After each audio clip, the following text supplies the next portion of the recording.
Welcome back my YouTube channel Sarvidya MCQ। नमस्कार, मैं हूं वीरेंद्र कुमार विक्रम और आप देख रहे हैं हमारा चैनल सर्विद्या MCQ भागलपुर। नींद चैन से तुम जागो, तुम उठो जागो और लक्ष्य की प्राप्ति तक रुको मत। अपने मम्मी पापा का सपना अगर पूरा करना है तो जिद्दी बनना पड़ेगा यार, एकदम जिद्दी। तो आइए बढ़ते हैं क्लास की तरफ और अगला सेट, तीसरा सेट आपके सामने लाया हूँ धूम धड़ाकों के साथ। पहला क्वेश्चन देख सकते हैं दोस्तों, पहला क्वेश्चन है, मिट्टी की नमी को बचाए रखने के लिए पौधे के बीच की खाली जमीन को कार्बनिक पदार्थों की परत से ढकने की प्रक्रिया को किस नाम से जाना जाता है? कहते हैं कि मिट्टी की नमी को बनाए रखने के लिए पौधे के बीच खाली जमीन में कार्बनिक पदार्थ की परत को ढकने की प्रक्रिया को क्या कहते हैं? ऑप्शन फटाफट देख लीजिए। Composting, mulching, manuring, fertilising. क्या होगा भाई, फटाफट कमेंट में बता दीजिए। इसका हो जाएगा मल्चिंग। क्या हो जाएगा? मल्चिंग। क्या हो जाएगा? मल्चिंग। मिट्टी की नमी को बनाए रखने के लिए पौधे के बीच जो कार्बनिक पदार्थ का उसमें जो देते हैं उसको क्या बोलते हैं? मल्चिंग। तो दोस्तों बढ़ते हैं अगला क्वेश्चन की तरफ। अगला क्वेश्चन क्या कहता है बाबू? फटाफट आप लोग कॉपी कलम निकाल लो और तैयार हो जाओ एकदम झकास के साथ। तुम लोग को एकदम जगना है, रात में सोना नहीं है। जब तक न सफलता पालो रुको मत, तुम जागते रहो बंदे जागते रहो। और औरंगजेब द्वारा अपने निम्नलिखित में से किन दो सर्वोच्च पदधारक सामंतों को मिर्जा राजा का खिताब दे दिया गया? औरंगजेब, वही औरंगजेब दोस्तों जिसने कि उसको क्या कहते हैं? जिंदा पीर। क्या बाबू? जिंदा पीर। समझा? औरंगजेब को क्या कहते हैं? जिंदा पीर। औरंगजेब को क्या कहते हैं? एक क्वेश्चन और देख लेते हैं हम लोग फटाफट। औरंगजेब को क्या कहते हैं बाबू? औरंगजेब को कभी कभी क्या क्वेश्चन आता है? जिंदा पीर। जिंदा पीर क्या कहते हैं बाबू? जिंदा पीर। औरंगजेब को क्या कहते हैं? जिंदा पीर। औरंगजेब का मरण क्या हुआ था? उसका मर गया था क्या बाबू? 1707 में उसका खत्म हो गया था, वो कहानी खत्म उसका। तो इसका क्या क्वेश्चन हो जाएगा? औरंगजेब द्वारा अपने निम्नलिखित में से किन दो सर्वोच्च पदधारक सामंतों को मिर्जा राजा का खिताब दिया गया था? मिर्जा राजा का खिताब किसको दिया था? देख लो फटाफट। जय सिंह और जसवंत सिंह। किसको दिया था? जय सिंह। जय जय याद रखो बाबू। क्या रखो? जय जय, यानी कि जय सिंह और जसवंत सिंह। समझ गया बाबू? जय सिंह और जसवंत सिंह। बढ़े भैया आगे बढ़ते हैं भैया। क्वेश्चन आप लोग को समझ में आ गया बाबू?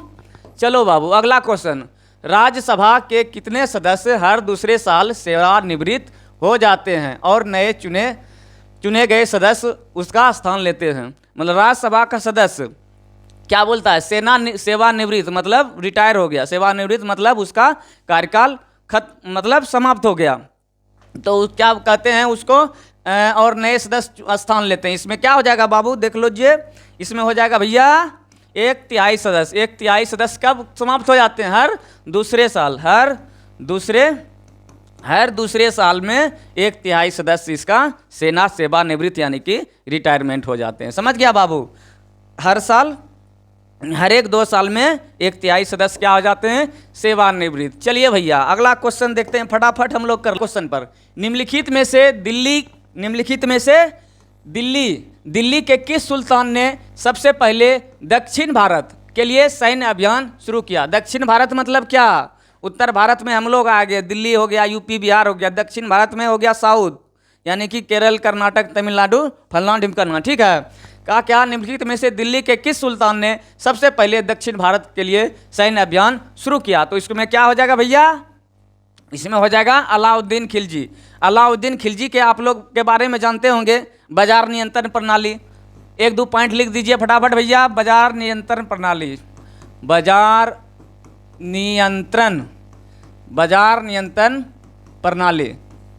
किसने किया था? अलाउद्दीन खिलजी ने। वही अलाउद्दीन खिलजी था जो कि अगर कोई व्यापारी मांस में कटौती करता था तो उसको कोई वजन तौले में कटौती करता था तो जितना वजन कटौती किया अगर पकड़ा गया तो उसका उतना मांस काट लेता था। ऐसा राजा ऊ था कि मान लीजिए 1 केजी में 200 ग्राम कम कर दिया तो उसका पूर्ति करने के लिए 200 ग्राम उसका मांस निकाल लेता था। तो उसका ऐसा शासन था, उसके साथ टाइम में बेईमानी ना के बराबर था। और एक बात, दूसरा बात था कि अलाउद्दीन खिलजी ऐसा खतरनाक शासन था कि जो है ना उसके टैक्स को 1/2 यानी कि 50% तक बढ़ा दिया था। टैक्स यानी कर को 50% तक बढ़ा दिया था। ये क्वेश्चन 1000 बार पूछ चुका होगा दोस्तों, आप लोग याद रखिएगा। VBI वेरी इंपॉर्टेंट भैया। समझो कि बिहार दरोगा, बिहार एसएससी में आ गया तो आप लोग कर दीजिएगा, चुटकियों में सॉल्व कर दीजिएगा। कौन सा ऐसा क्वेश्चन आएगा कि कौन सा ऐसा शासक है जिसने टैक्स को यानी कर को 50% तक बढ़ा दिया था? तो क्या हो जाएगा भैया? अलाउद्दीन खिलजी, जिसने कि बाजार नियंत्रण प्रणाली या घोड़ा दागने या हुलिया परिवर्तन करने की नीति अपनाई थी। घोड़ा दागने या हुलिया बदलने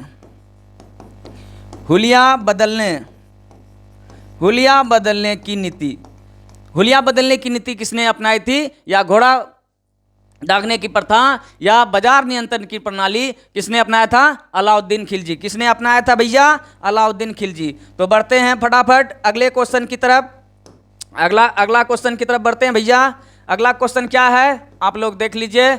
अगला क्वेश्चन है आपके स्लाइड पर, आइए चलते हैं। अब्दुल हमीद लाहौरी की कृति बादशाहनामा उनके संरक्षक का आधिकारिक इतिहास है। अब देखिए भैया, इसमें 2 क्वेश्चन आ गया, अब्दुल हमीद लाहौरी और बादशाहनामा। पूछ लेगा भैया कि बादशाहनामा किसकी कृति है? तो किसकी कृति है? अब्दुल हमीद लाहौरी। या पूछ देगा कि अब्दुल हमीद लाहौरी किस ने कौन सा किताब लिखा? तो क्या लिखना है? बादशाहनामा। अब क्या क्वेश्चन है भैया कि अब्दुल हमीद लाहौरी की कृति बादशाहनामा उनके संरक्षक का आधिकारिक इतिहास है। तो इसका किसका इतिहास हो जाएगा भैया? फटाफट आप लोग कमेंट में करिए, करके बताइए। फटाफट भैया कमेंट में करके बताइए किसका है? शाहजहां का। किसका है? शाहजहां का। किसका है? शाहजहां का। हाँ भाई, वही शाहजहां जिसने अपने बेगम मुमताज के लिए क्या बनाया? ताजमहल बनाया। और मुमताज महल का पूछ देगा भैया दूसरा नाम क्या है? बोलिए भैया, फटाफट बताइए, आप लोग बताइएगा। इसका हो जाएगा शाहजहां। क्या हो जाएगा भैया? शाहजहां। अब बढ़ते हैं अगला क्वेश्चन पर। पुर्तगालियों द्वारा गोवा पर कब्जा कब किया गया? पुर्तगालियों द्वारा गोवा पर कब कब्जा किया गया? पुर्तगालियों द्वारा गोवा पर कब कब्जा किया गया? तो 1510 ईस्वी में। पुर्तगालियों द्वारा गोवा पर कब्जा कब किया गया भैया? 1510 ईस्वी में। चलिए भैया अगला क्वेश्चन। आप लोग जाइएगा नहीं भैया? ठीक है, जाइएगा तो बड़ा पछताइएगा। जो तुम छोड़कर जो तुम जाओगे बड़ा पछताओगे। चलो भैया फटाफट आइए। तिरुवल्लुर और अजंता के मंदिरों की दीवार पर किस प्रकार की चित्रकारी मौजूद है? तो बता दीजिए भैया फटाफट। तिरुवल्लुर और अजंता के मंदिर पर किसकी चित्रकारी मौजूद है? तो बताइए भैया फटाफट। इसका आंसर हो जाएगा भित्ति। क्या हो जाएगा? भित्ति। तिरुवल्लुर और अजंता के मंदिर पर भित्ति चित्रकारी कला मौजूद है। किसका मौजूद है कला भैया? भित्ति चित्र का। बढ़ते हैं भैया आगे क्वेश्चन। लाला लाजपत राय की मृत्यु ब्रिटिश सरकार के किस निर्णय का विरोध करते हुई? लाला लाजपत राय वही भैया का विरोध किया तो उसको लाठियों से बरसा दिया, वही अंग्रेज। बढ़ते हैं, क्या हो जाएगा भैया? लाला लाजपत राय की मृत्यु ब्रिटिश सरकार के किस निर्णय के विरोध करते हुई? तो किस निर्णय के करते विरोध हुई? Simon commission. क्यों हुआ भैया विरोध साइमन कमीशन का? फटाफट बता दो भैया, क्यों हुआ विरोध? क्योंकि साइमन कमीशन का विरोध इसलिए हुआ क्योंकि उस कमीशन में उस कमीशन में सिर्फ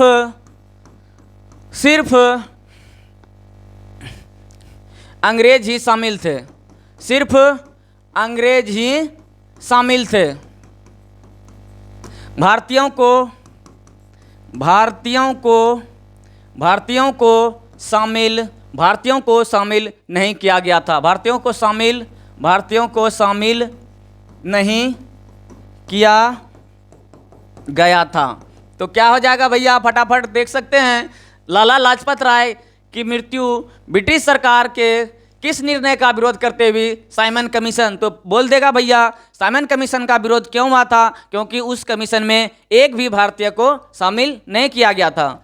क्यों हुआ था विरोध भैया, क्योंकि उस कमीशन में एक भी भारतीयों को शामिल नहीं किया गया था। प्लासी के युद्ध में ब्रिटिश इंडिया कंपनी के सैन्य का नेतृत्व किसने किया, तो फटाफट बताइए भैया। प्लासी का युद्ध कब हुआ, प्लासी का युद्ध कब हुआ भैया, 1757। कब हुआ भैया प्लासी का युद्ध, 1757 हुआ। इसमें बोला था भैया कि ब्रिटिश इंडिया कंपनी के नेतृत्व किसने किया था, तो किसने किया था भैया, रॉबर्ट क्लाइव ने। किसने किया था भैया, रॉबर्ट क्लाइव ने। ब्रिटिश इंडिया कंपनी के सैन्य का नेतृत्व किसने किया भैया, तो रॉबर्ट क्लाइव ने। बढ़ते हैं भैया अगले क्वेश्चन पर।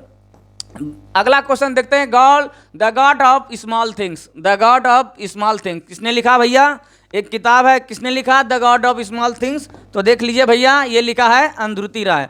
किसने लिखा, अंधरुति राय ने। किसने लिखा भैया, अंधरुति राय ने। The God of small things किसने लिखा भैया, अंधरुति राय ने। द गॉड ऑफ थिंग्स, अंधरुति राय। चलिए भैया फटाफट लाइक कीजिए, शेयर कीजिए, फटाफट आप लोग कमेंट करते रहिए।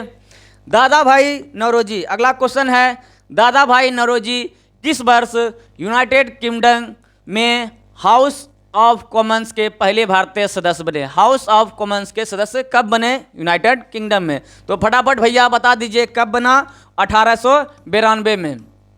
दादा भाई नौरोजी के बारे में देख सकते हैं दोस्तों, ये अर्थशास्त्र के बहुत बड़े ज्ञाता थे, अर्थशास्त्र के बहुत बड़े ज्ञाता थे Dadabhai Naoroji. The old man of India इसको कहते हैं, the old man of India, वृद्ध पुरुष, ओल्ड मैन ऑफ इंडिया कहते हैं। तो क्या हो जाएगा साथियों, ओल्ड मैन ऑफ इंडिया क्या कहते हैं, दादा भाई नौरोजी।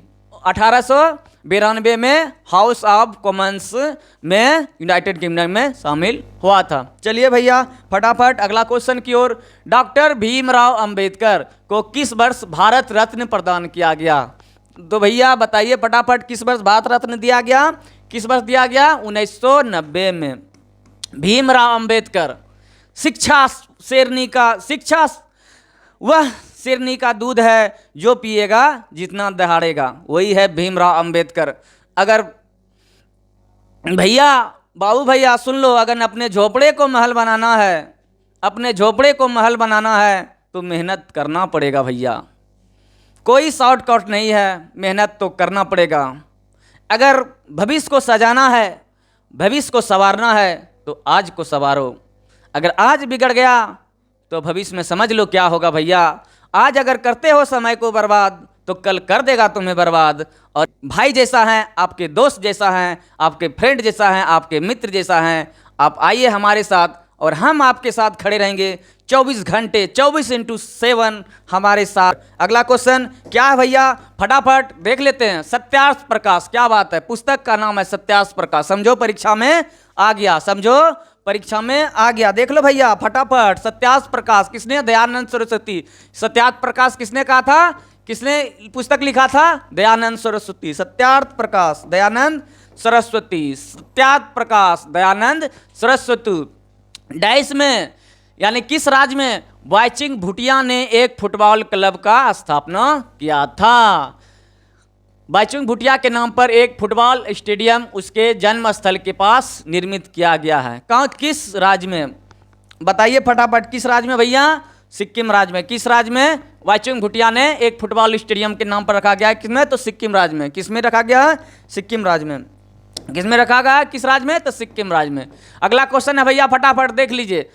निम्नलिखित में से कौन सा गुजरात राज्य में स्थित है। निम्नलिखित से कौन सा बंदरगाह, बंदरगाह यानी कि सी पोर्ट यानी कि पत्तन, तो किस राज्य में है?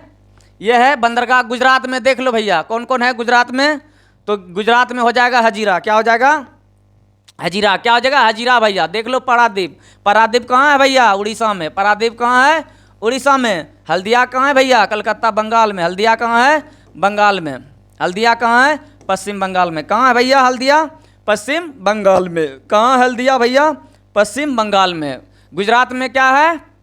हजीरा। क्या है? हजीरा। अब देखिए भैया हृदय का जो संबंध कार्डियोलॉजी से अध्ययन है। एक क्वेश्चन तो भैया यही है आपका, पूछ देगा कार्डियोलॉजी। क्या पूछेगा भैया? कार्डियोलॉजी पूछ देगा। क्या? कार्डियोलॉजी। कार्डियोलॉजी का संबंध किससे है? हृदय से है। किससे है? हृदय से है। किससे है? हृदय से। पेसमेकर लगाते हैं ना भैया, किससे है? हृदय से। उसके बाद देखिए हृदय का जो संबंध कार्डियोलॉजियों से है वही संबंध ब्रिक का है, यानी कि हृदय का कार्डियोलॉजी और ब्रिक यानी कि किडनी। किडनी का क्या है भैया? देख सकते हो नेफ्रोलॉजी। क्या है? नेफ्रोलॉजी। हृदय का कार्डियोलॉजी, हृदय का क्या हो गया? कार्डियोलॉजी, और ब्रिक का यानी किडनी का नेफ्रोलॉजी। क्या हो गया? नेफ्रोलॉजी। अब देखिए चलिए भैया अगला क्वेश्चन। रो प्रतिरोधकता वाले धातु के तार। रो को थोड़ा सा ऐसे ऐसे किया जाता है। रो प्रतिरोधकता वाले एक धातु के तार को, यानी कि एक धातु के तार को 4 बराबर भाग के हिस्से से काट दिया जाता है तो प्रत्येक भाग का प्रतिरोधकता कितनी होगी? तो बात बताइए फटाफट। क्या हो जाएगा? रो ही हो जाएगा। क्या हो जाएगा? रो ही हो जाएगा। 4 बराबर भागों में किसी धातु के तार को काट देंगे तो उसका प्रतिरोधकता क्या हो जाएगा भैया? रो हो जाएगा। चलिए आगे क्वेश्चन फटाफट देख लेते हैं। क्या है भैया? यदि स्प्रिंग में धारा प्रवाहित किया जाता है, क्या बात है? स्प्रिंग में, ये स्प्रिंग में अगर इसको इसमें धारा प्रवाहित क्या कर देंगे तो क्या हो जाएगा? क्या हो जाएगा भैया? उसको क्या हो जाएगा? संकुचित हो जाएगा, यानी कि सिकुड़ जाएगा। क्या हो जाएगा भैया? स्प्रिंग में धारा प्रवाहित करना, धारा प्रवाहित की जाती है तो स्प्रिंग क्या हो जाती है? संकुचित हो जाती है। क्या हो जाता है भैया? संकुचित हो जाती है। स्प्रिंग में धारा प्रवाहित करेंगे तो क्या हो जाएगा भैया? संकुचित हो जाएगा। तो चलिए अगला क्वेश्चन देखो बाबू। अगला क्वेश्चन क्या है? कक्षा में क्या है भैया कि कक्षा में सबसे पीछे वाले बेंच पर कोई विद्यार्थी श्यामपट्ट पर लिखे अक्षरों को पढ़ सकता है। देखो कक्षा में पीछे वाले बेंच पर आदमी जो कोई विद्यार्थी बैठा है तो श्यामपट्ट देख सकता है, यानी कि क्या? वो दूर की वस्तु को देख रहा है, परंतु पाठ्य पुस्तक में लिखे अक्षरों को नहीं पढ़ पाता। इसका क्या मतलब हुआ? दूर से आदमी श्यामपट्ट देख रहा है, यानी कि दूर की वस्तु को देख रहा है, लेकिन नज़दीक की वस्तु को नहीं देख पा रहा है। तो उसमें क्या हो जाएगा? देख लीजिए आप लोग फटाफट भैया। क्वेश्चन को थोड़ा सा घुमा के तोड़ मरोड़ के पेश किया गया है तो आप लोग को घबराना नहीं है। तो क्या होगा इसका? तो इसका मतलब क्या हो गया? इसका मतलब हुआ विद्यार्थी के नेत्र का निकट बिंदु उससे दूर हो गया, यानी कि उसमें ये क्या हो गया? उसका विद्यार्थी के नेत्र का निकट बिंदु उससे दूर हो गया होगा। क्या हो गया भैया? निकट बिंदु उससे दूर हो गया है। चलिए भैया अगला क्वेश्चन फटाफट देख लीजिए। निम्नलिखित में से कौन सा आर्किमिडीज का सिद्धांत पर आधारित नहीं है? देखिए भैया आर्किमिडीज के सिद्धांत पर कौन आधारित नहीं है? तो इसमें देख लीजिए भैया जहाज़ों, इसमें देख लीजिए जहाज़ों और पनडुब्बी। तो जहाज इसमें तो हो जाएगा भैया, ये तो है ही। हाइड्रोमीटर इलेक्ट्रोमीटर इस सब में भी है ही, लेकिन जहाज के पंखों का डिजाइन इसमें नहीं है। जितना भी लिक्विड सब में तरल में होगा तो उसमें लागू होगा आर्किमिडीज का सिद्धांत, लेकिन इसमें हवाई जहाज का पंखा का डिजाइन में कौन लिक्विड आएगा भैया? तो इसमें इसका मतलब यही सही हो जाएगा। क्या हो जाएगा भैया? यही सही हो जाएगा। उसके बाद आगे देखते हैं गुरुत्वाकर्षण के नियम में गुरुत्वाकर्षण बल। अब देखिए गुरुत्वाकर्षण का नियम और गुरुत्वाकर्षण बल, यानी बल में तो बल गुरुत्वाकर्षण नियम में गुरुत्वाकर्षण बल किसके किसके बीच होता है? तो देख ले भैया फटाफट बता दीजिए कमेंट में किसके किसके बीच होता है? द्रव्यमान रखने वाले किन्हीं भी 2 पिंडों के बीच। गुरुत्वाकर्षण बल 2 पिंड है, एक पिंड ये हो गया और एक पिंड ये हो गया, तो इसके बीच में लगेगा क्या? गुरुत्वाकर्षण। क्या लगेगा? गुरुत्वाकर्षण बल। क्या लगेगा? गुरुत्वाकर्षण बल, यानी ग्रेविटेशनल फोर्स लगेगा। क्या लगेगा भैया? 2 वस्तुओं के बीच गुरुत्वाकर्षण बल लगता है। चलिए भैया अगला क्वेश्चन है मानव आंखों में निकट दृष्टि दोष को क्या कहा जाता है? निकट दृष्टि दोष को क्या कहा जाता है? देखिए भैया कभी कभी अंग्रेजी पूछ देता है और कन्फ्यूजन में डाल देता है। तो निकट दृष्टि दोष को हम कहते हैं भैया, देख लीजिए फटाफट, मानव आंखों में निकट दृष्टि दोष को क्या कहा जाता है? निकट दृष्टि दोष को कहते हैं मायोपिया। क्या कहते हैं भैया? मायोपिया। तो दूर दृष्टि दोष को क्या बोलेंगे भैया? हाइपरमाइट्रोपिया। हाइपरमाइट्रोपिया को कहेंगे दूर दृष्टि। क्या कहेंगे? दूर दृष्टि। क्या कहेंगे? दूर दृष्टि। और मोतियाबिंद हो गया भैया हमारे आँख का जो लेंस है, ये हमारे आँख का जो लेंस है, लेंस वो पारदर्शी हो जाता, वो पारदर्शी, आँख का लेंस जो है अपारदर्शी हो जाता है, आँख का लेंस अपारदर्शी हो जाता है, तो उससे क्या होता है? मोतियाबिंद। अब देख लीजिए भैया प्रोसेबिया, जरा दूर दृष्टि दोष, जरा दूर दृष्टि दोष। देखे होंगे भैया बुजुर्ग को बड़का जैसा चश्मा पहनता है, उसमें ऐसे बीच से लाइनिंग पार देता है, ऊपर में अलग नीचे में अलग, समझ लिए भैया? तो जरा दूर दृष्टि दोष हो गया। तो क्या हो गया? निकट दृष्टि दोष हो गया मायोपिया। निकट दृष्टि दोष मायोपिया। चलिए भैया, निकट दृष्टि दोष मायोपिया और दूर दृष्टि दोष हाइपरमाइट्रोपिया और प्रेसोबिया यानी कि जरा दूर दृष्टि दोष। और ये मोतियाबिंद क्या हो गया? आँख का लेंस जो है अपारदर्शी हो जाता है। तो चलिए बढ़ते हैं अपने सपनों की ओर अगला क्वेश्चन पर। अगला क्वेश्चन क्या है बाबू? देख लीजिए, सूर्योदय या सूर्यास्त के समय सूरज का रंग लाल दिखाई देता है। जब भी भैया हम लोग सूर्योदय के टाइम में या सूर्यास्त के टाइम में तो क्या दिखती है? सूरज की लालिमा। क्या दिखती है? सूरज की लालिमा। आह क्या बात है, सूरज की लालिमा दिखाई देती है। तो किसके कारण होता है बाबू? तो किसके कारण होता है बाबू? तो देख लीजिए फटाफट, आप लोग कमेंट में बताइए। आप लोग दिन भर सूरज का रोशनी देखते रहते हैं, तो इसका लालिमा किसके कारण होता है भैया? किसके कारण होता है भैया? बड़ी तरंगदैर्घ्य का प्रकाश कम प्रकिरणित होता है। बड़ी तरंगदैर्घ्य का प्रकाश का प्रकीर्णन कम होता है, जिसके कारण सूर्य का सूर्यास्त और सूर्योदय के समय सूरज का रंग लाल दिखाई पड़ता है। किसके कारण होता है? लाल दिखाई पड़ता है। चलिए भैया फटाफट अगला क्वेश्चन की ओर। निम्नलिखित में से कौन सा प्रकाश के अपवर्तन का उदाहरण नहीं है?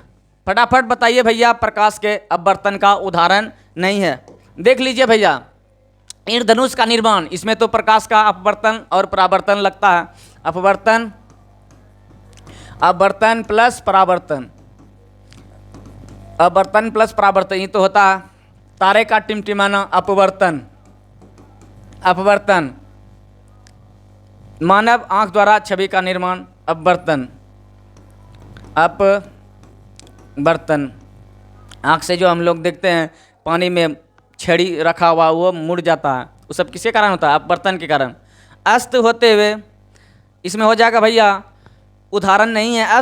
अस्त होते हुए सूरज का लाल होना, तो ये हो जाएगा प्रकीर्णन के कारण। किसके कारण हो जाएगा?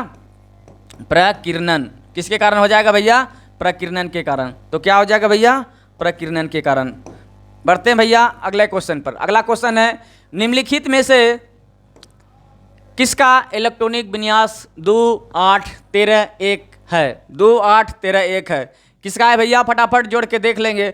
2 8 10 10 और 13 अब प्लस 1 कितना हो गया भैया? 24। कितना हो गया भैया? 24। तो किसका हो जाएगा भैया? क्रोमियम का। किसका हो जाएगा भैया? क्रोमियम। क्रोमियम का क्या होता है? Cr। किसका होता है? क्रोमियम का Cr। कॉपर का क्या होता है भैया? Cu। सिल्वर का क्या हो जाएगा भैया? Ag। और प्लेडियम का आप लोग फटाफट बताइए भैया कमेंट में। प्लेडियम का क्या हो जाएगा? Pd। क्या हो जाएगा भैया? Pd। क्या हो जाएगा भैया? Pd। चलिए भैया फटाफट अगले क्वेश्चन पर की ओर बढ़ते हैं। भारत के उत्तर पूर्वी भाग में की जाने वाली स्थानांतरित कृषि को एक और नाम से जानते हैं। क्या भैया? झूमिंग फार्मिंग। क्या कहते हैं भैया? झूम कृषि। झूम बराबर झूम, हाँ वही झूम बराबर झूम भैया। क्या? झूम बराबर झूम, झूम कृषि। झूम कृषि इसको क्या कहते हैं? स्लेश और बर्न। क्या कहते हैं? स्लेश और बर्न। स्लेश और बर्न क्या कहते हैं? स्लेश और बर्न मतलब काटो और जलाओ, काटो और जलाओ। झूम कृषि यानी कि झूमिंग फार्मिंग। झूमिंग फार्मिंग, झूमिंग फार्मिंग, फार्मिंग तो आप लोग को पता है भैया कि जूमिंग फार्मिंग जो है कि स्थानांतरित कृषि एक ऐसी कृषि जो कि एक तरह से जनजातियों द्वारा हमारे पूर्वोत्तर भारत में नागालैंड, मेघालय, मणिपुर, मिजोरम इस सब राज्य में किया जाता है, मुख्यतः जनजातियों द्वारा किया जाता है। इसमें क्या होता है कि जंगल को काट दिया जाता है, उसके बाद उसमें उपजाऊ बनाने के लिए उसको उस पर खेती किया जाता है। जब तक इसमें उर्वरा शक्ति बरकरार होता है तब तक खेती करते हैं। तत्पश्चात क्या होता है, फिर से उसको अगले जगह जंगल को काट देते हैं, उसके बाद फिर उसमें खेती करना शुरू करते हैं। इसलिए इसको स्थानांतरित कृषि का एक रूप है। इसको क्या कहते हैं भैया, जूमिंग। क्या कहते हैं, जूमिंग कृषि। अब देखिए भैया, सब जगह राज्य में, हर एक राज्य में अलग अलग नाम से जाना जाता है, अलग अलग देश में अलग अलग नामों को उसी नाम से जाना जाता है। जैसे यह है भैया मिल्पा, मिल्पा हो गया, यह है रोडेशिया, रोडेशिया हो गया ग्वाटेमाला और दक्षिण अमेरिका,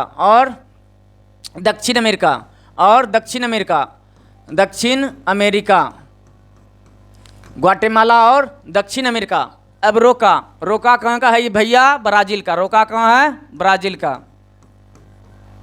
इसको याद रखिए, रोका को बरोका याद रखिएगा, ठीक है भैया। बरोका यानी बरोका मतलब क्या, ब्राज़ील। अब लद्दाख मतलब ये है भैया मलेशिया का। किसका है, मलेशिया का। किसका है भैया, मलेशिया है। आज जूमिंग में समझ लीजिए भैया, जूमिंग क्या है, भारत में जूमिंग कहते हैं। भारत में भी अब अलग अलग जगह पे, झारखंड में करेवा नाम से जानते हैं, करेवा नाम से जानते हैं, और अलग अलग प्रदेशों में अलग अलग नाम से जाना जाता है। चलिए भैया, जूमिंग फार्मिंग हो गया। अब फटाफट आइए धूपगढ़ की पहाड़ी किस राज्य में स्थित है, फटाफट बताइए भैया। धूपगढ़ कहाँ है, मध्य प्रदेश में। धूपगढ़ कहाँ है, मध्य प्रदेश में। पूछेगा धूपगढ़ किस चोटी किस राज्य में है, तो मध्य प्रदेश में। धूपगढ़ मध्य प्रदेश, धूपगढ़ मध्य प्रदेश। कोकलत जलप्रपात बिहार के किस जिला में, वाह वाह क्या बात है, जिया हो बिहार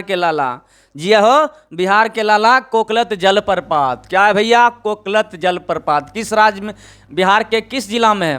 क्वेश्चन पूछ देगा, अगर बिहार में पूछेगा पूछ देगा बिहार के किस जिला में है। अगर पूछ देगा कि कोकलत जलप्रपात किस राज्य में है, तो ऑप्शन दे देगा यूपी, बिहार, बंगाल, झारखंड, फलना ढिमकाना, समझे। तो पूछ देगा बिहार के किस जिला में है, तो नवादा जिला में। किस जिले में भैया, नवादा जिले में। कोकलत जलप्रपात नवादा, कोकलत जलप्रपात कहाँ भैया, नवादा जिले में। कोकलत जलप्रपात कहाँ है भैया, नवादा जिले में। कोकलत जलप्रपात नवादा जिले में। कहाँ भैया, कोकलत जलप्रपात नवादा जिले में। चलिए भैया फटाफट आगे बढ़ते रहिए, कमेंट करिए, शेयर करते जाइए। कौन कहता है कि आसमान में सुराग हो नहीं सकता दोस्तों, एक पत्थर तबीयत से उछाल कर देखो। तो बढ़ते हैं दोस्तों अगला क्वेश्चन पर। मारे गए गुलफाम, क्या है, मारे गए गुलफाम बिहार के किस साहित्यकार की रचना है। मारे गए गुलफाम यह है फणीश्वर नाथ रेणु, वही फणीश्वर नाथ रेणु जिसने मैला आंचल लिखा। इस पर बहुत सारा फिल्म भी बन चुका है यारो। मैला आंचल भी आई, बहुत इंपॉर्टेंट है। हर एक साल एग्जाम में एक क्वेश्चन यहाँ से पूछ ही देता है। मैला आंचल, फणीश्वर नाथ रेणु। एक है पलटू बाबू रोड, पलटू बाबू,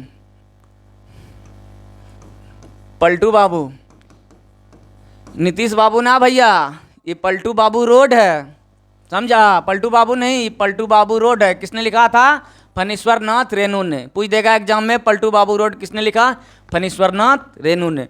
पलटू बाबू रोड, क्या भाई क्या बाबू, पलटू बाबू किसने लिखा था, पलटू बाबू नहीं भैया, पलटू बाबू रोड किसने लिखा था, फणीश्वर नाथ रेणु ने। किसने लिखा था भैया, फणीश्वर नाथ रेणु ने। चलिए अगला क्वेश्चन, बिहार का पहला मेगा फूड पार्क कहाँ स्थापित किया गया है। बिहार का पहला मेगा फूड पार्क कहाँ स्थापित किया गया है, तो मुजफ्फरपुर में। कहाँ किया गया है भैया, मुजफ्फरपुर में। वही मुजफ्फरपुर की लीची और बिहार को शाही लीची का जीआई टैग प्राप्त हुआ है। किसका जीआई टैग प्राप्त हुआ है? शाही लीची। शाही लीची, शाही लीची का जीआई टैग बिहार को प्राप्त हुआ है, जो मुजफ्फरपुर में फेमस है। समझे भैया? आगे बढ़ते हैं। शाही लीची खाते रहिए और पढ़ते रहिए, और देश का नाम, अपने परिवार का नाम, अपने समाज का नाम, अपने गुरु का नाम रोशन करिए। और अगला क्वेश्चन देखिए भैया फटाफट। बिहार विभूति, बिहार विभूति एक होता है बिहार केसरी। बिहार केसरी, बिहार केसरी कौन हो गया भैया? श्री कृष्ण सिंह। श्री कृष्ण सिंह, बिहार केसरी श्री कृष्ण। क्या हो गया भैया? बिहार केसरी श्री कृष्ण सिंह। अब देख लो भैया, बिहार विभूति, बिहार विभूति। बिहार लिखने में भैया थोड़ा सा मिस्टेक होता है, आप लोग मैनेज करिएगा भैया, धीरे धीरे सुधार होगा। बिहार विभूति, भाव देखिए भैया, अक्षर पे मत जाइए, ठीक है भैया? चेहरा पे मत जाइए, दिल देखिए। समझे भैया? बिहार विभूति डॉक्टर अनुग्रह नारायण सिंह। बिहार विभूति के नाम से कौन भैया जाना जाता है? अनुग्रह नारायण सिंह। और बिहार केसरी श्री कृष्ण सिंह। बिहार केसरी श्री कृष्ण सिंह और बिहार विभूति अनुग्रह नारायण सिंह। हो गया भैया? कोई दिक्कत, कोई किंतु, कोई परंतु नहीं ना? आगे बढ़े बाबू? चलो भैया आगे बढ़ते हैं, फटाफट शेयर करते जाओ, लाइक करते जाओ। देख रहे भैया कमेंट आप लोग का, फटाफट। राहुल बहुत अच्छा, वेरी गुड। चलिए थैंक यू सर सपोर्ट करने के लिए। चलिए आगे बढ़िए। एशियाई देश लेबनान। चलो भैया फटाफट, लेबनान एक एक क्वेश्चन तो पूछ ही देता है। लेबनान की राजधानी कहाँ है? लेबनान देश की राजधानी कहाँ है? बेरूत। लेबनान की राजधानी कहाँ है? बेरूत। देख लो भैया, ऑप्शन में भी उसका देख लेते हैं। हनोई, हनोई कहाँ का है? वियतनाम। Vietnam, Vietnam. हनोई कहाँ का है भैया? वियतनाम का। अब देखिए निकोसिया, निकोसिया कहाँ है? साइप्रस। साइप्रस, साइप्रस की राजधानी निकोसिया। साना, अब बताओ भैया फटाफट, साना कहाँ की राजधानी है? आप लोग बताइएगा, साना कहाँ की राजधानी है? लेबनान की बेरूत हो गया, वियतनाम का हनोई, साइप्रस का निकोसिया। आप लोग कमेंट में बताइएगा साना कहाँ की राजधानी है। चलिए भैया अगला क्वेश्चन, अगला क्वेश्चन है मराठा और अफगानिस्तान के शासक अहमद शाह दुर्रानी। क्या है भैया? अहमद शाह दुर्रानी। अहमद शाह दुर्रानी के बीच पानीपत का तीसरा लड़ाई कब हुआ भैया? पानीपत का तीसरा लड़ाई फटाफट बताओ भैया। 1761। कहिए कब हुआ भैया? 1761। क्या भैया डेट भी बताओगे? बता दो भैया फटाफट। डेट हो गया भैया कितना? 21 अप्रैल। कितना भैया? 21 अप्रैल। पानीपत का प्रथम युद्ध कब हुआ? तीसरा युद्ध, पानीपत का तीसरा युद्ध कब हुआ भैया? पानीपत का तीसरा युद्ध कब हुआ भैया? 21 अप्रैल 1761। कब हुआ भैया? 21 अप्रैल 1761। पानीपत का तीसरा युद्ध 21 अप्रैल 1761। 21 अप्रैल 1761। पढ़ते जाओ बिना विराम बिना लगाम। पढ़ते जाओ बिना विराम बिना लगाम। चलो भैया अगला क्वेश्चन फटाफट। जापान संयुक्त राष्ट्र का सदस्य कब बना? जापान संयुक्त राष्ट्र का सदस्य कब बना? भैया देख लीजिए फटाफट, आप लोग कमेंट में करिए जापान संयुक्त राष्ट्र का सदस्य कब बना भैया? फटाफट देख लीजिए जापान संयुक्त राष्ट्र का कब सदस्य बना? 1956 में। देख लीजिए भैया फटाफट, 1956 में। कब बना भैया? 1956 में। संयुक्त राष्ट्र का सदस्य कब बना जापान? 1956 में। देख लो भैया फटाफट, एकदम रफ्तार के साथ आगे बढ़ते जाएंगे भैया। आप लोग देखते रहिए, जाइएगा कहीं नहीं हमें छोड़कर। हमें जो छोड़कर तो जो तुम जाओगे बड़ा पछताओगे, बड़ा पछताओगे। चलो भैया हंसाएंगे, खिलाएंगे और पढ़ाएंगे भी, एकदम जस्ट दमादम मस्त कलंदर की तरह। समझा भैया? बढ़ते हैं बाबू अगला क्वेश्चन पर। आप लोग बोरिंग नहीं ना हो रहे भैया? हाँ नहीं ना भैया? जब बढ़े आगे क्वेश्चन, कोई किंतु कोई परंतु नहीं ना बाबू? चलो भैया आगे फटाफट। जनगणना 2011 के अनुसार निम्नलिखित में से किस राज्य में जनसंख्या घनत्व भारत में सबसे कम है? देख लो भैया, सबसे कम जनसंख्या घनत्व का कहाँ पे है? कम है अरुणाचल प्रदेश में। और सबसे ज़्यादा जनसंख्या घनत्व कहाँ है? जिया हो बिहार के लाला, जिया हो बिहार के लाला। कहाँ पे है सबसे ज़्यादा? बिहार। कहाँ है? बिहार। बिहार जनसंख्या घनत्व, जनसंख्या घनत्व ज़्यादा कहाँ है? बिहार में। घनत्व मतलब क्या हुआ? घनना, जनसंख्या घनना कहाँ है? बिहार में। कहाँ है? बिहार में। जिया हो बिहार के लाला।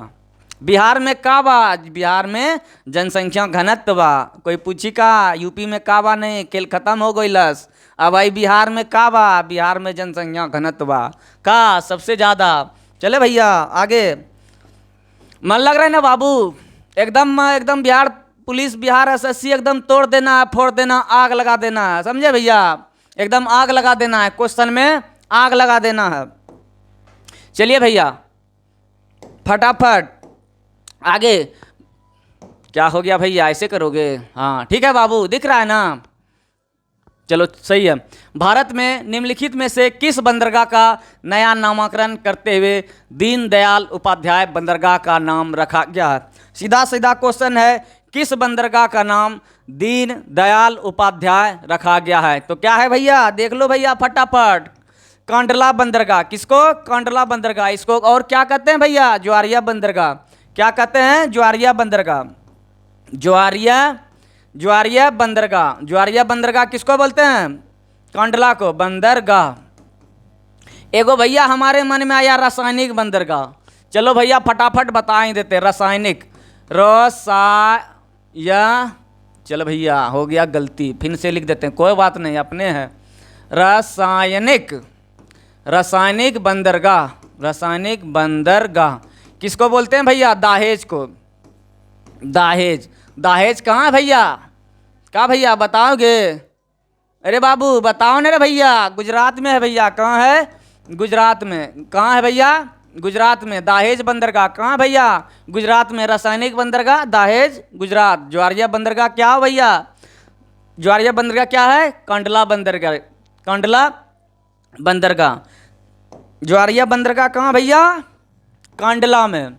और रासायनिक बंदरगाह क्या हो गया भैया? दाहेज, जो कि गुजरात में। चलो भैया अगला क्वेश्चन। 1939 में फॉरवर्ड ब्लॉक की स्थापना किसने किया? देख लो भैया, एक क्वेश्चन और बन जाएगा, पूछ देगा कि फॉरवर्ड ब्लॉक की स्थापना कब हुई भैया? 1939 में। फॉरवर्ड ब्लॉक की स्थापना कब हुआ भैया? 1939 में। क्वेश्चन तो ये हो गया। पूछ देगा दूसरा घुमा के कि 1939 में किसका गठन हुआ था? तो दे देगा ऑप्शन में फॉरवर्ड ब्लॉक, दूसरा दे देगा सामान्य कमीशन, तीसरा दे देगा फलाना ढिमकाना, कुछ दे देगा। तो 1939 में फॉरवर्ड ब्लॉक की स्थापना हुई। तो फॉरवर्ड ब्लॉक की स्थापना 1939 में हुई। तो किसके द्वारा हुआ भैया? किसके द्वारा भैया हुआ भैया? सुभाष चंद्र बोस। किसके द्वारा? सुभाष चंद्र बोस द्वारा। किसके द्वारा हुआ भैया? सुभाष चंद्र बोस द्वारा। अब सुभाष चंद्र बोस द्वारा एक फेमस किताब लिखा था, देखो भैया याद नहीं आ रहा है, हाँ याद आ गया, इंडियन स्ट्रगल। क्या लिखा गया है? Indian struggle. Indian struggle, Indian struggle Subhash Chandra Bose द्वारा लिखा गया है। एक है इंडिया डिवाइडेड।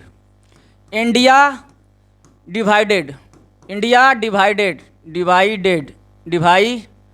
क्या हो गया भैया? डिवाइडेड गलत हो गया का? चलो भैया फिर से लिख देते हैं, कोई बात नहीं। डिवाइडेड, इंडिया डिवाइडेड पुस्तक के लेखक राजेंद्र प्रसाद, डॉक्टर राजेंद्र प्रसाद। ये दो किताब प्राय करके पूछता है भैया। इंडियन स्ट्रगल सुभाष चंद्र बोस और इंडिया डिवाइडेड राजेंद्र प्रसाद। अब महात्मा गांधी को तो आप लोग जानते ही होंगे, नवजीवन लिखा है।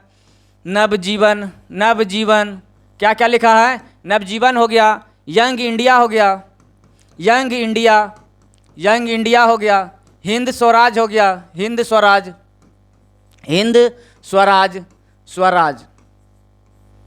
और सब बहुत सारा है, मुख्य है। नवजीवन, यंग इंडिया, हिंद स्वराज। उसके बाद देख लीजिए ये सुभाष चंद्र बोस द्वारा हो गया इंडियन स्ट्रगल। नेक्स्ट में बताएंगे बारे में। चलिए भैया अगला फटाफट। अगला क्वेश्चन है, निम्नलिखित में से कौन सा अनुच्छेद संपत्ति के अधिकार से संबंधित है? चलिए भैया, संपत्ति के अधिकार पहला जब था, अधिकार मौलिक अधिकार 7 हुआ करता था। मौलिक अधिकार कितना हुआ करता था?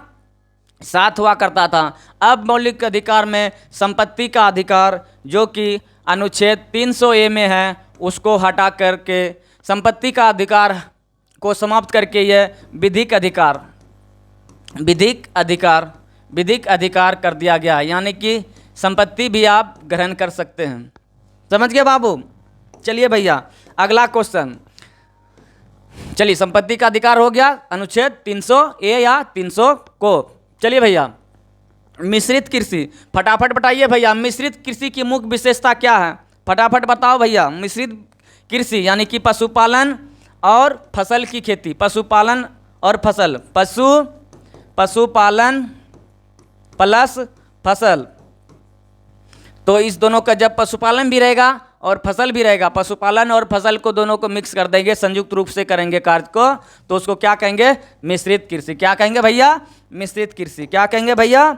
पशुपालन और फसल जब संयुक्त रूप से करेंगे तो क्या होगा भैया? उसको कहेंगे मिश्रित कृषि। अगला क्वेश्चन भैया देख लो फटाफट।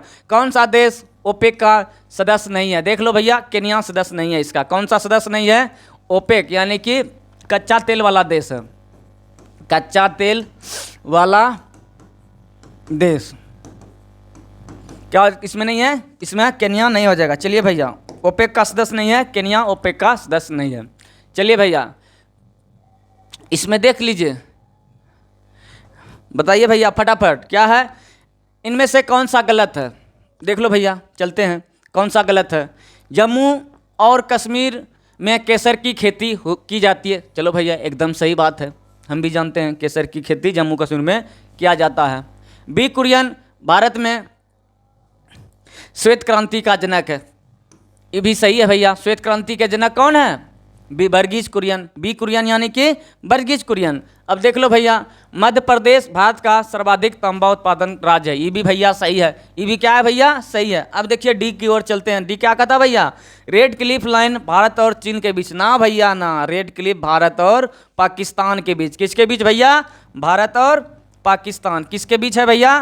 भारत प्लस पाक के बीच। भारत और पाक के बीच, भारत और पाक के बीच कौन सा है? Red Cliff. तो क्या हो जाएगा बाबू? भारत और चाइना के बीच मैक मोहन। क्या हो गया भैया? भारत और चीन के बीच मैक मोहन। मैक मोहन याद रहेगा ना भैया? भारत और चीन के बीच मैक मोहन और भारत और पाकिस्तान के बीच रेड क्लिफ। चलिए भैया आगे बढ़े, कोई दिक्कत नहीं ना? भारत चीन के बीच मैक मोहन। चलिए भैया अगला क्वेश्चन। निम्नलिखित में से कौन से कर, यानी कि कर मतलब क्या? टैक्स। कौन सा टैक्स केंद्र सरकार द्वारा संग्रहित नहीं किया जाता है? मतलब केंद्र सरकार उसको संग्रहण नहीं करता है। बताइए भैया फटाफट कमेंट में, बताइए भैया फटाफट कमेंट में, कौन नहीं करता है? वृत्ति कर और संपदा स्टाम्प शुल्क। कौन कौन कर है? वृत्ति कर और स्टाम्प शुल्क। देख लो भैया संपदा शुल्क तो केंद्र सरकार करता है, उत्पाद शुल्क भी केंद्र सरकार संग्रहण करता है, सीमा शुल्क भी केंद्र सरकार करता है, लेकिन वृत्ति कर और स्टाम्प शुल्क केंद्र सरकार संग्रहण नहीं करता है। चलिए भैया आगे बढ़ें फटाफट भैया, बढ़ते हैं आगे। निम्नलिखित में से कौन सा पर्वत शिखर पूर्वी घाट में स्थित है? इसको मैप बना दीजिए भैया ऐसे। ये हो गया पूर्वी घाट, पूर्वी घाट, और ये हो गया पश्चिमी घाट। क्या हो गया भैया? पश्चिमी घाट। तो क्या क्या बोल रहा है भैया? कौन सा पर्वत शिखर पूर्वी घाट में स्थित है? पूर्वी घाट इधर देख लो भैया, इसमें क्या हो जाएगा? दौड़ा बेटा। तो ये हो गया किसका? नीलगिरी का। नीलगिरी का सबसे ऊंचा चोटी कौन है भैया? तो दादा बेटा, डोडा बेटा। याद करने के लिए रखो दादा बेटा। जब हम पहली बार सुने थे ना भैया, कहेंगे दादा बेटा कौन सा चोटी हो गया भैया, तो आंख फाड़ के देखे तो डोडा बेटा लिखा है। समझ गया ना भैया? इस तरह याद करना। बढ़े आगे। तो नीलगिरी हो गया यानी कि पश्चिमी घाट में, तमिलनाडु के आसपास। तो इधर हो गया भैया अनाईमुडी ही इसी जगह भैया है, केरल और तमिलनाडु के बीच में है ये भैया अन्नामुडी। ये भी तो पश्चिमी घाट में हो गया भैया। मुकुर्ती अन्नामलाई के आसपास ही मृदुमलाई नेशनल पार्क, ऐसे फलना चलना है, तो ये भी पश्चिम में हो गया। महेंद्रगिरी ये पूर्वी घाट। कहेगा भैया पूर्वी घाट का सबसे ऊंची चोटी, तो इसको कहेंगे पूर्वी घाट का सबसे ऊंची चोटी, सबसे ऊंची चोटी, सबसे ऊंची चोटी पूर्वी घाट का महेंद्रगिरी। क्या है? महेंद्रगिरी, महेंद्रगिरी। अब कहेगा भैया पश्चिमी घाट का सबसे ऊंची चोटी, उसको क्या बोलते हैं? साहिद्री। क्या बोलते हैं भैया? साहिद्री, साहिद्री। क्वेश्चन पूछ देगा बाबू कि साहिद्री पर्वत किस घाट में है? पश्चिमी घाट में कि पूर्वी घाट में भैया? तो साहिद्री हो जाएगा आपका पश्चिमी घाट का सबसे ऊंची चोटी है भैया, और महेंद्रगिरी पूर्वी घाट का सबसे ऊंची चोटी है। तो याद रखिएगा साहिद्री पश्चिमी घाट और महेंद्रगिरी पूर्वी घाट। महेंद्रगिरी पूर्वी घाट क्या हो जाएगा भैया? महेंद्रगिरी पूर्वी घाट। अगला क्वेश्चन भैया देख लीजिए, फटाफट पढ़ते जाइए, बिना विराम बिना लगाम करना है सिलेक्शन, तो एकदम जी तोड़ मेहनत करना है दोस्तों। और भारत के संविधान के निम्नलिखित में से किस अनुच्छेद में संसद के दोनों सदनों की संयुक्त बैठक?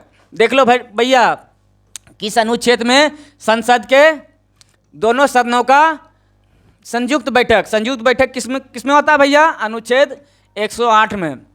अनुच्छेद 108 में क्या? ज्वाइंट सिटिंग, मतलब अगर मतभेद होता है तो किसी भी विषय को लेकर के तो संयुक्त अधिवेशन होता है। तो संयुक्त अधिवेशन कौन बुलाता है? संयुक्त अधिवेशन कौन बुलाता है भैया?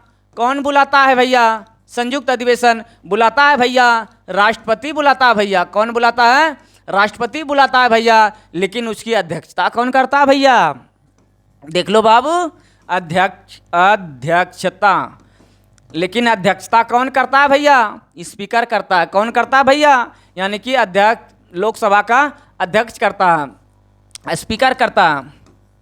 स्पीकर यानी कि लोकसभा का अध्यक्ष, लोकसभा का अध्यक्ष, लोकसभा का अध्यक्ष उसका अध्यक्षता करता है और बुलाता है कौन? राष्ट्रपति। समझ लिया ना भैया? अनुच्छेद 108 ज्वाइंट सिटिंग, संयुक्त अधिवेशन 108, श्री 108, संयुक्त अधिवेशन श्री 108।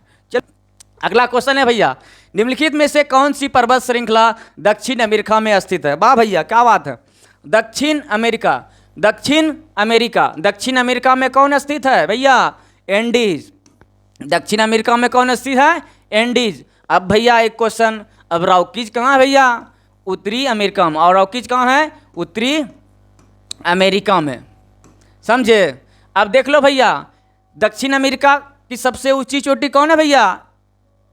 सॉरी, एक क्वेश्चन पूछता है कि सबसे श्रृंखला में सबसे बड़ी श्रृंखला और सबसे ऊंची श्रृंखला।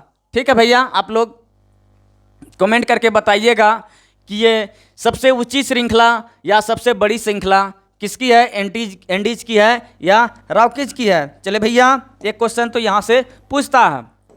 चलिए भैया, RBI, reserve bank of India, RBI का अधिनियम 1934 किसकी अनुसूची के अंतर्गत शामिल बैंकों को अनुसूचित वाणिज्य बैंक कहा जाता है? देखो भैया, अनुसूचित वाणिज्य बैंक किसको कहा जाता है? दूसरी अनुसूची में। कब हुआ था भैया? एक्ट देखना भैया, आरबीआई का स्थापना ना पढ़ लियो भैया, आरबीआई का स्थापना हुआ था 1935 में।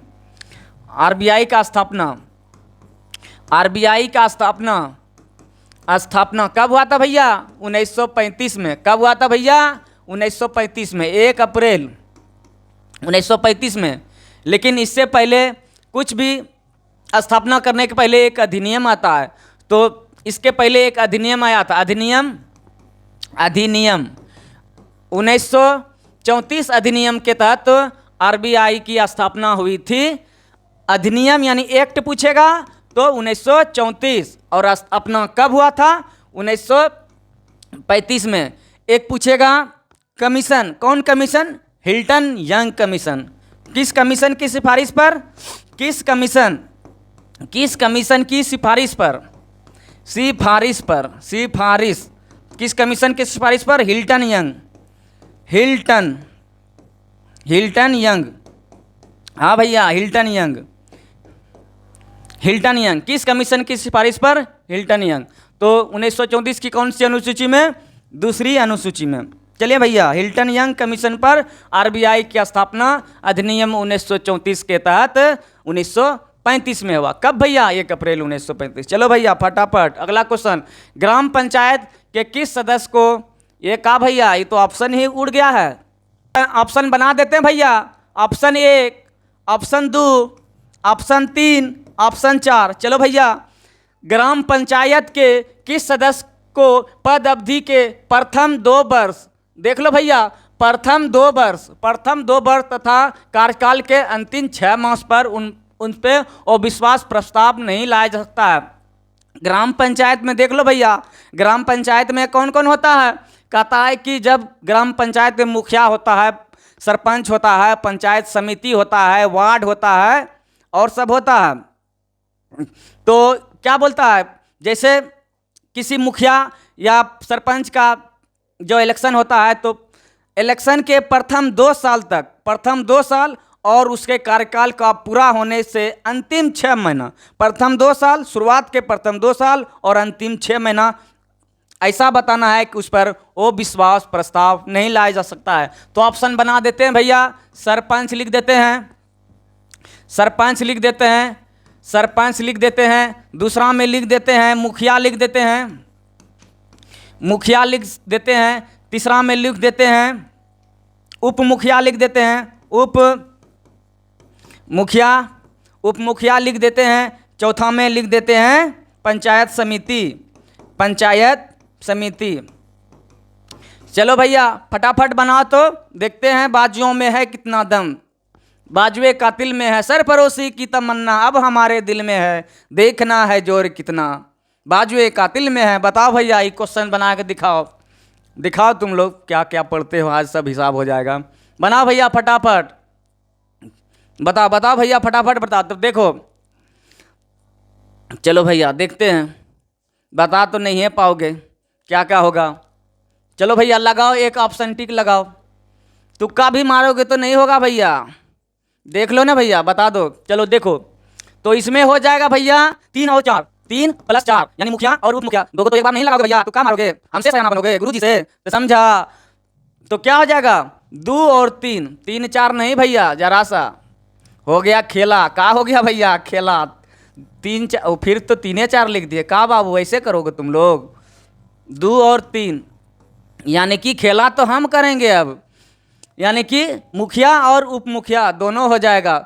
शुरुआत के 2 साल और लास्ट के 6 माह तक इस पर वो प्रस्ताव नहीं लगेगा। तो समझ लो ना भैया, गुरुजी से खेला ना करियो, चालाकी ना करियो, एक ब्रह्मास्त्र रखता है। अब लगाओ ना किस में लगाते हो, हम तो इसी दोनों ऑप्शन दे दिए, लेकिन ऑप्शन में है ये न। चलो भैया हो गया ना भैया, इस बार मुखिया में खड़ा होना। चलो भैया हो जाओ, हमको भी कुछ दियो, तनी मनी फंड उंड आएगा तो ठीक। चलिए भैया अगला क्वेश्चन क्या है?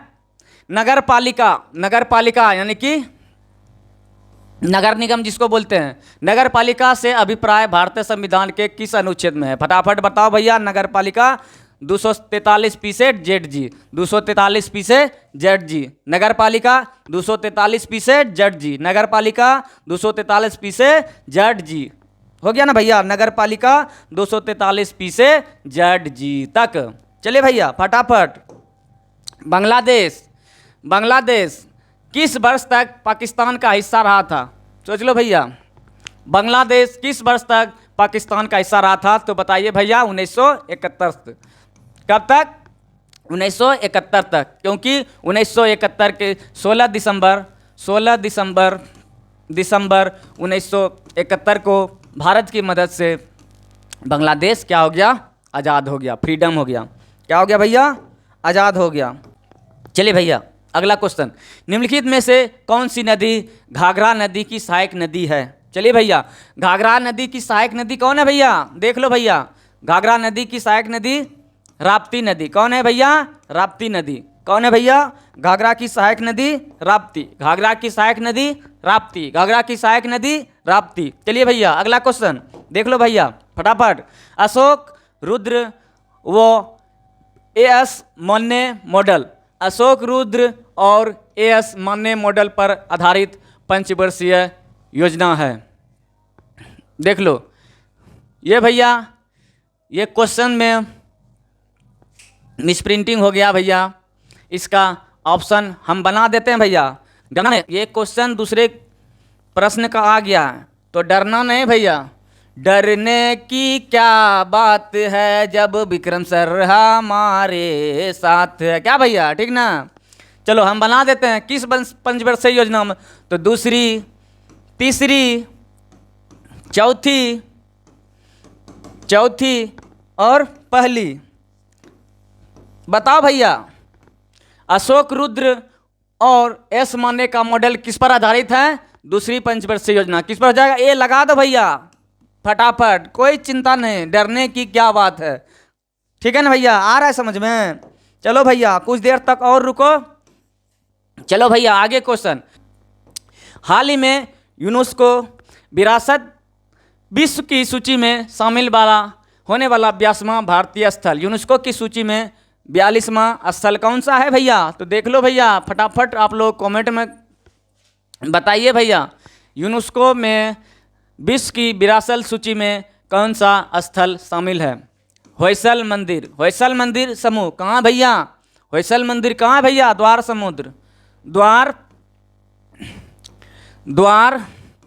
द्वार समुद्र, द्वार समुद्र कहाँ भैया? कर्नाटक। कहाँ भैया? होयसल या हेलीबेड, होयसल या हेलीबेड का मंदिर कहाँ है? द्वार समुद्र यानी कि कर्नाटक में। द्वार समुद्र कहाँ भैया? कर्नाटक में। द्वार समुद्र कहाँ भैया? कर्नाटक में। चलिए भैया, ऑस्कर पुरस्कार, ऑस्कर पुरस्कार किसमें दिया जाता है? फिल्म के क्षेत्र में। किसमें दिया जाता है भैया? फिल्म के क्षेत्र में। किसके क्षेत्र में दिया जाता है? फिल्म। फिल्म को क्या बोलते हैं हम लोग भैया? फिल्म। क्या बोलते हैं भैया? ऑस्कर पुरस्कार फिल्म के क्षेत्र में दिया जाता है। तो 2023 में सर्वश्रेष्ठ अभिनेता यानी कि हीरो, सर्वश्रेष्ठ अभिनेता कौन है भैया? Brendon Fraser. कौन है भैया 2023 का? Brendon Fraser, Brendon Fraser 2023, Brendon Fraser. चलिए भैया फटाफट। भारत की पहली क्षेत्रीय एआई न्यूज एंकर, एआई का बताओ भैया फुल फॉर्म का होता बबुआ? एआई का आर्टिफिशियल इंटेलिजेंस, आर्टिफिशियल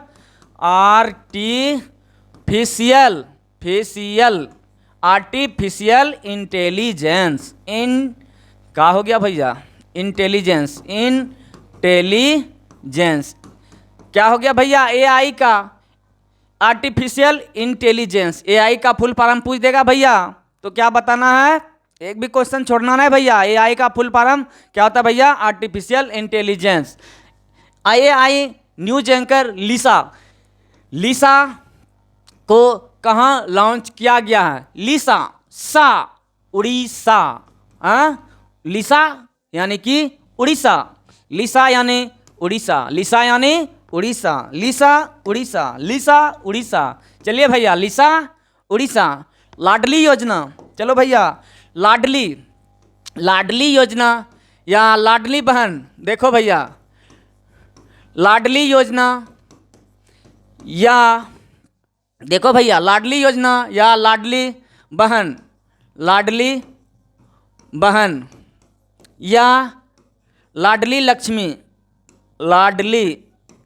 लक्ष्मी, ये सब क्या है? ये सब एमपी यानी कि मध्य प्रदेश से। किसमें है भैया? मध्य प्रदेश। किसमें है? मध्य प्रदेश, जहाँ पे धूपगढ़ का था चोटी, धूपगढ़, मध्य प्रदेश। चलिए भैया लाडली लक्ष्मी कहाँ का भैया? मध्य प्रदेश का। लाडली लक्ष्मी कहाँ का भैया? मध्य प्रदेश का। लाडली लक्ष्मी या लाडली बहन मध्य प्रदेश का। चलिए भैया अगला क्वेश्चन। 111वें स्थापना दिवस बिहार दिवस 2023 की थीम बताओ भैया। बिहार दिवस थीम 2023 पूछ देगा भैया। 2023 में जो बिहार दिवस मनाया था उस किस नंबर का था भैया? ऑप्शन दे देगा भैया। 110 दे देगा भैया, 99 दे देगा भैया, 98 दे देगा भैया, 115 दे देगा भैया, और क्या दे देगा? 111 दे देगा भैया। तो क्या हो जाएगा भैया? तो 111 पे लगा देना है, उसको उड़ा देना है, आग लगा देना। 111 तो पूछ देगा भैया बिहार दिवस 2023 की थीम यानी कि विषय क्या था भैया? देख लो भैया क्या था?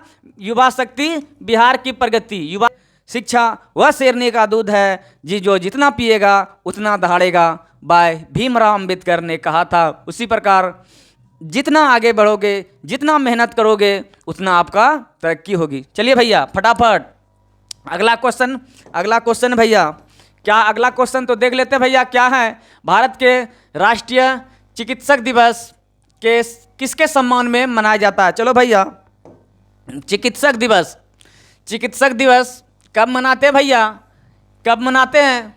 तो 1 जुलाई को क्या मनाते हैं भैया? चिकित्सक दिवस। किसके जन्म दिवस पर? विधान चंद्र राय यानी कि बीसी राय, कहीं कहीं बीसी राय भी दे देता भैया। बीसी राय यानी कि विधान चंद्र राय के जन्म दिवस पर 1 जुलाई को चिकित्सा दिवस मनाते हैं भैया। चिकित्सा दिवस कब मनाते हैं भैया? 1 जुलाई को। देखते हैं अगला, राष्ट्रमंडल खेल 2022 में, राष्ट्रमंडल खेल 2022 में भारत ने कितने स्वर्ण पदक जीते थे? तो 22 स्वर्ण पदक जीते थे। कितने पदक जीते थे भैया? 22 स्वर्ण पदक। चलो भैया फटाफट, भारी जल का नामांकन का आधार क्या है? बताओ। भारी जल क्या होता है भैया? D2O। भारी जल क्या होता है भैया? D2O, deuterium oxide. इसका कितना होता है भैया? परमाणु संख्या कितना होता है इसका भैया? 20 होता है। कितना होता है भैया? 20 होता है। इसमें क्या होता है भैया? ऑप्शन बी चला जाएगा। या प्रोटियम के स्थान पर ड्यूटेरियम का उपयोग किया जाता है। भारी जल में किसका उपयोग किया जाता है भैया? प्रोटियम के स्थान पर ड्यूटेरियम का उपयोग किया जाता है। प्रोटियम के स्थान पर किसका किया जाता है? ड्यूटेरियम का क्या होता है सूत्र भैया? D2O। और इसका क्या होता है भैया? ड्यूटेरियम। चलो भैया फटाफट, COOH निम्नलिखित में से किसका क्रियात्मक समूह है? बताओ भैया। COOH किसका है भैया?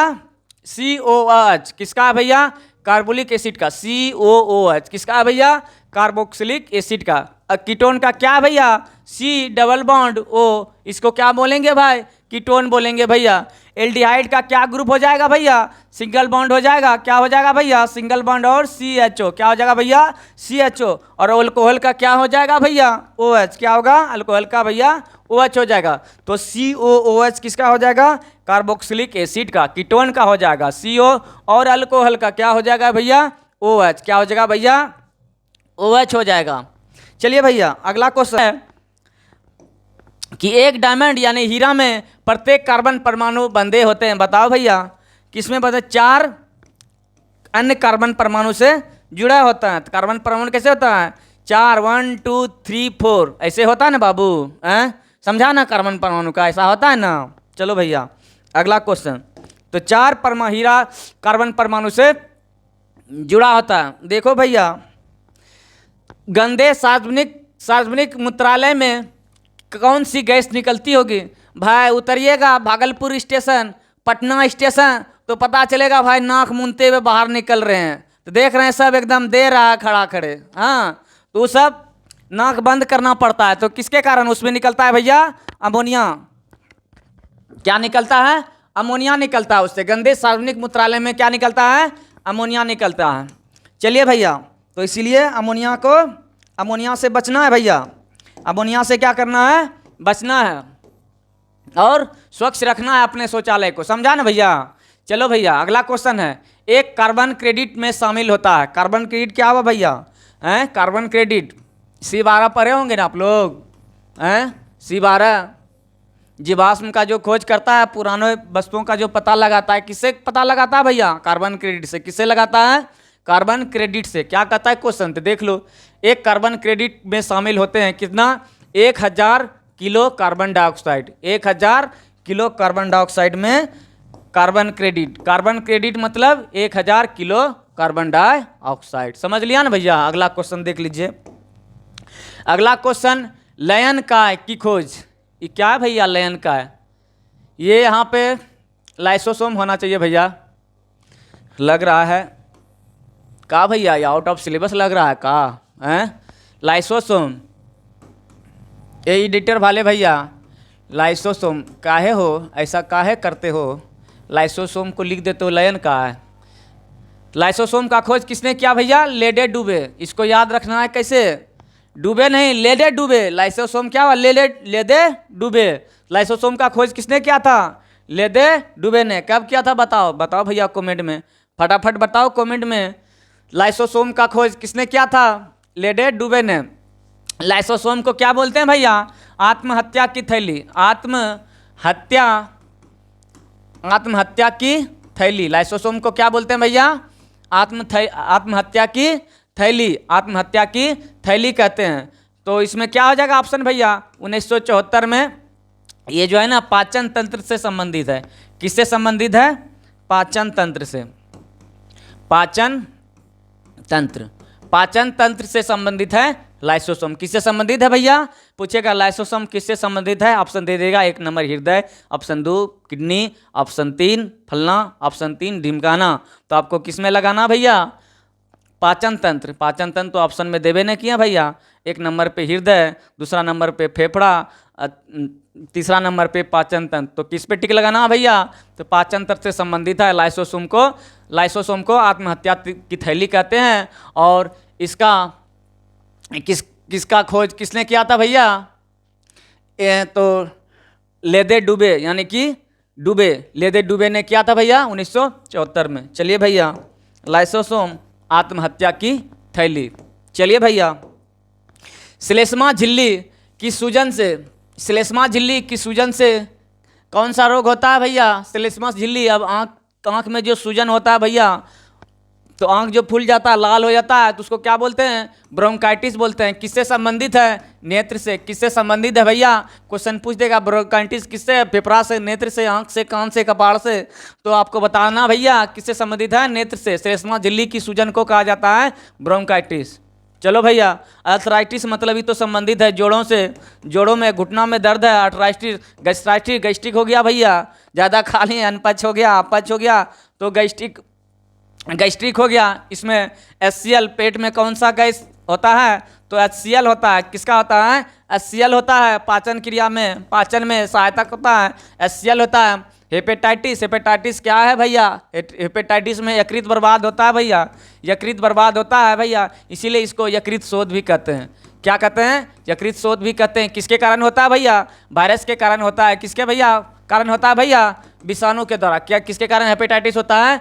विषाणु के द्वारा। चलिए भैया, तो क्या हो गया? श्लेष्मा झिल्ली, ब्रोंकाइटिस। बढ़े आगे भैया, हेपेटाइटिस में लीवर हो जाता है, यकृत यानी खराब हो जाता है। चलो भैया, अगला क्वेश्चन। मन लग रहा है ना बाबू? दबाओ, ठोको, दबाओ, कमेंट दबाओ। चलो भैया आगे। पानी की कमी के कारण कोशिका के संकुचित होकर कोशिका भित्ति से अलग होने की प्रक्रिया को क्या कहा जाता है? चलो भैया, फटाफट कमेंट में बताओ आप लोग। पानी की कमी के कारण कोशिका के संकुचन होकर, पानी की कमी के कारण कोशिका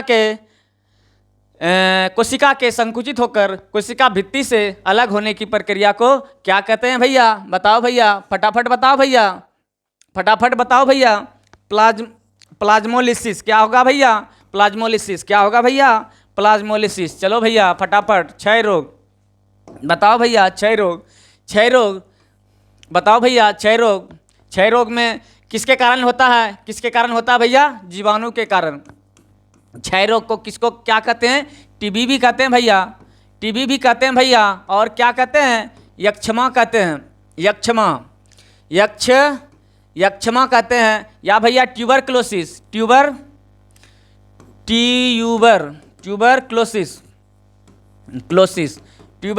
भी कहते हैं। तो किसके कारण होगा भैया? जीवाणु के कारण।